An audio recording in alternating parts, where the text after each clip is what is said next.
Okay, so today we're going to take a look at the Newbound Software Library 3D user interface. Essentially, the Newbound Software Library contains a high-level API for the display of three-dimensional data in real time, a 3D rendering engine, if you will, for three-dimensional data. In order to display three-dimensional data on your two-dimensional screen, essentially the software needs to take the object model, known as a scene graph, and render it into a two-dimensional image.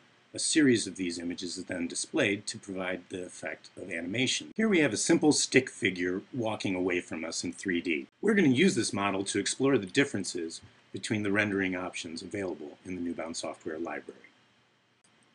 Modern computers, including most laptops and some phones, have what's known as graphics acceleration. The video card that displays the images to you has onboard processing power that works in conjunction with your computer to render images even faster.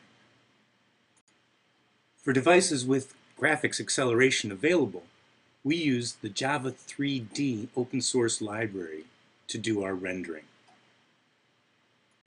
By taking advantage of the graphics acceleration available in OpenGL, we're able to achieve almost 50 frames per second on average for our small animation here. Not all devices have graphics acceleration available, however. For those devices, we've created two other alternatives. One compiled natively and written in C code, and the other a pure Java alternative. Let's take a look at how these fare with the same model. As you can see, we're experiencing a significant degradation in video output quality. When compared to the Java 3D version, which has approximately 20 times the frame rate, we also notice that there's a significant amount of pixelization due to the anti-aliasing that the OpenGL and Java 3D libraries provide.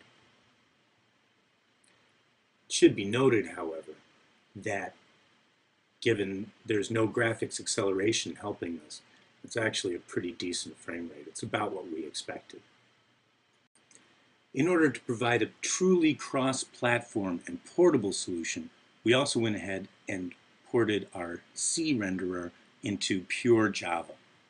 Once again, we experienced a significant degradation in video quality at approximately a third the frame rate of the C native compiled renderer.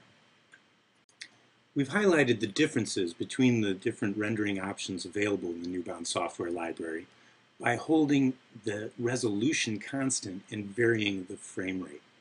This has allowed us to show you the highest resolution image that each renderer is able to generate, as well as the frame rate that it's able to generate those images at.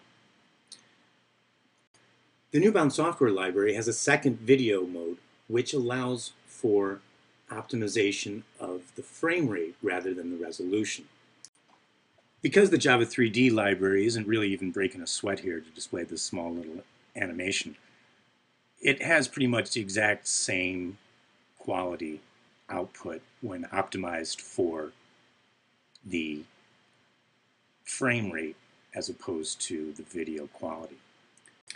We've arbitrarily chosen around 6 frames per second to be the minimum target frame rate for the Newbound Software Library. This is what the compiled native renderer looks like at about 6 frames per second.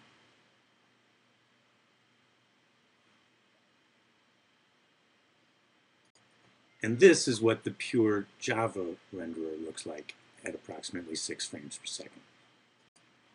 As you can see, the video output is a far cry from what we get with graphics acceleration.